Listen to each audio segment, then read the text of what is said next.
dengan tema debat kita pada malam hari ini, yaitu temanya adalah lingkungan, perkotaan, dan perubahan iklim. Serta kami imbau kepada para pasangan calon untuk tidak mengajukan pertanyaan yang bersifat sara, tidak menggunakan singkatan maupun istilah asing dan sejenisnya dalam mengajukan pertanyaan, dan jika ingin menggunakan agar dapat menjelaskan terlebih dahulu. Ya, dan sebelum saya lanjutkan, saya juga kembali lagi mengingatkan kepada para pendukung. Mari para pendukung kita tunjukkan dukungan kepada masing-masing pasangan calon yang Bapak Ibu dukung dengan tenang pada saat pasangan calon memberikan pertanyaan dan juga jawaban agar paslon yang Bapak Ibu dukung terdengar dengan jelas pernyataannya. Baik, saya akan langsung saja lanjutkan dan persilakan kepada calon gubernur dan wakil gubernur nomor urut 1 Bapak Ridwan Kamil dan Bapak Suswono untuk memberikan pertanyaan kepada pasangan calon nomor urut 3 Bapak Pramono Anung dan juga Bapak Rano Karno atau Sidul. Waktunya masih sama Bapak, 1 menit sejak Bapak berbicara, kami persilakan. Ya, begini, Jakarta itu masalah utama di semua kota-kota di dunia adalah overpopulation, populasi yang tidak terkendali, Mas Pram, Bang Dul ya.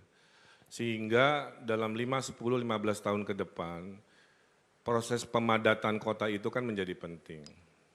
Ada 2 catatan yang ingin saya tanyakan. Bagaimana menghitung konsep koefisien luas bangunan untuk mengakomodasi pertumbuhan penduduk itu yang ideal buat Jakarta? Angka berapa, ngitungnya seperti apa. Yang kedua, fraksi PDIP, Mas Pram, di tahun 2022 pernah menolak ide Pak Anies untuk membuat rumah jadi 4 lantai. Dengan alasan katanya bikin beban Jakarta, dengan alasan katanya persiapan Pilpres. Jadi ideologinya tuh kemana sebenarnya dalam merespon masalah ini? Makasih. Baik.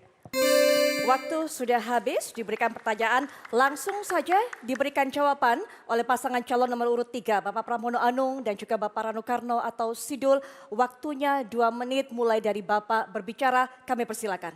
Pak Ridwan Kamil yang saya hormati dan Pak Suswono yang saya hormati. Yang pertama, kalau saya dan Bang Dul menjadi gubernur dan wakil gubernur, maka kami akan menggunakan lahan-lahan yang dimiliki oleh pemerintah Jakarta dan juga BUMD untuk menjadi tempat hunian bagi warga Jakarta. Kami akan mengembangkan kantor-kantor kecamatan, kantor kelurahan, kantor desa, sekolah-sekolah yang ada untuk dibuat hunian ke atas, menjadi make use. Sehingga dengan demikian apa yang akan kami lakukan? Misalnya sebagai contoh konkret, di Jakarta Selatan, di Blok S ada sekolah dengan luas 1,1 hektar. Muridnya hanya 120. Rata-rata mereka jam 3, jam 4 sudah nggak ada kegiatan.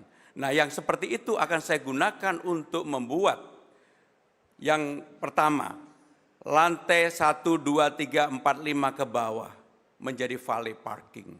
1, 2, 3 menjadi sekolah. Kita perbaiki dengan fasilitas yang lebih lengkap. Ada lapangan olahraga dan sebagainya dan sebagainya. 4, 5 co-working space. Dan berikutnya yang ke atas adalah untuk hunian. Karena daerah sana adalah daerah premium tentunya yang menghuni adalah middle class up. Bagaimana dengan yang lainnya? Hampir semua tempat yang dimiliki oleh BUMD maupun pemerintah, kita bisa gunakan untuk itu. Tadi pertanyaan yang kedua dengan Mas Anies, memang nggak apa-apa ada perbedaan. Tetapi saya kemarin sudah berdiskusi secara langsung dengan Mas Anies. Gagasan ide Mas Anies akan saya lanjutkan, walaupun fraksi saya berbeda untuk itu. Bagi saya nggak apa-apa.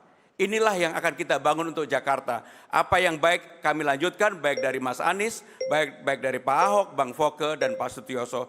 Saya berkomitmen untuk membangun itu. Terima kasih. Baik, waktunya sudah habis untuk memberikan jawaban. Terima kasih, mohon tenang terlebih dahulu. Mari kita hargai dan juga kita hormati masing-masing pasangan calon dalam menyampaikan jawaban dan juga tanggapan. Berikutnya, jawaban dari paslon nomor urut 3. Silakan diberikan tanggapan paslon nomor urut 1. Waktunya 1 menit Bapak, sejak Bapak berbicara kami persilakan. Ya terima kasih, menurut saya membantah argumentasinya Mas. Udah dihitung nggak akan cukup Mas. Semua lahan pemerintah, lahan BUMD udah dihitung itu akan cukup. Harus kombinasi antara seperti yang tadi disampaikan dengan lahan di atas pasar, TOD dan lain-lain, dengan densifikasi, rumah existing dibolehkan, di Tebet di mana yang hanya 2 lantai, di Tanah Abang yang hanya 2 lantai bisa 4, 5 dan seterusnya. Sehingga orang yang tinggal bisa lebih banyak. Karyawan yang kerja di Sudirman Tamrin bisa ngekos di rumah lantai 3-4-nya, pemiliknya di lantai 1-2. Itulah yang disebut densifikasi. Supaya tidak terjadi lagi penggusuran-penggusuran. Gubernur yang paling banyak menggusur datang dari partainya Mas Pram. Pak Ahok itu menggusur 113 kasus penggusuran, CNN April 2016, dan menurut JJ Rizal, gubernur paling brutal penggusurannya adalah Pak Ahok dari partainya Mas Pram dan Bang Dul. Terima kasih. Baik, waktu sudah habis. Mohon tenang. Baik, kami pahami semangatnya tapi mohon kita hargai masing-masing pasangan calon, Bapak Ibu. Baik, dan berikutnya tanggapan ini silakan diberikan respon oleh pasangan calon nomor urut 3, Bapak Pramono Anung dan juga Bapak Rano Karno atau Sidul. Waktunya kembali Bapak, hanya 1 menit saja, silakan dimanfaatkan dengan baik. Dimulai sejak Bapak, mohon maaf kami tidak akan memulai jika tidak tenang. Para pendukung. Kita bisa mengeluarkan dari ruangan sekali lagi. Sekali lagi Bapak, kami benarkan Ibu. akan mengeluarkan Anda ya. Baik, Bapak Ibu mari kita tunjukkan Bapak Ibu merupakan pendukung yang baik dengan memberikan kesempatan kepada pasangan calon. Setuju ya? Baik, oke, baik. Silakan Bapak, waktunya 1 menit sejak Bapak berbicara. Kami persilakan. Malam ini saya didampingi oleh Ahoker dan Ana Abbas. Sehingga dengan demikian saya akan menggabungkan, bagi saya tidak mau menjawab itu, tetapi saya berkomitmen di dalam membangun Jakarta, saya lebih memanusiakan orang-orang yang memang perlu mendapatkan pertolongan.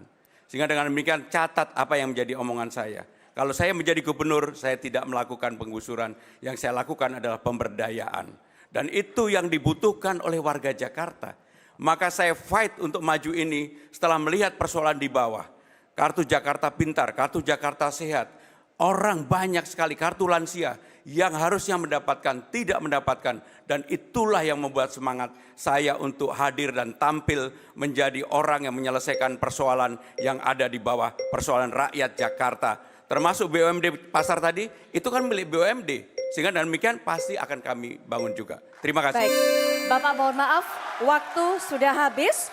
Dan Bapak Ibu hadirin sekalian, kita baru saja menyaksikan paslon nomor urut 1 dan 3 saling tanya jawab dan juga memberikan tanggapan. Sekarang kami berikan kesempatan kepada masing-masing pendukung untuk memberikan aplaus dan juga apresiasi.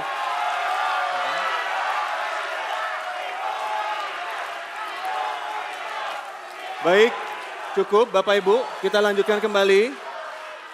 Cukup, kita lanjutkan kembali. Tolong beri kesempatan kembali untuk pasangan calon untuk bertanya dan juga menjawab serta memberikan tanggapan. Kami akan kembali memberikan waktu untuk memberikan apresiasi kepada pasangan calon. Terima kasih. Kita akan lanjutkan kembali.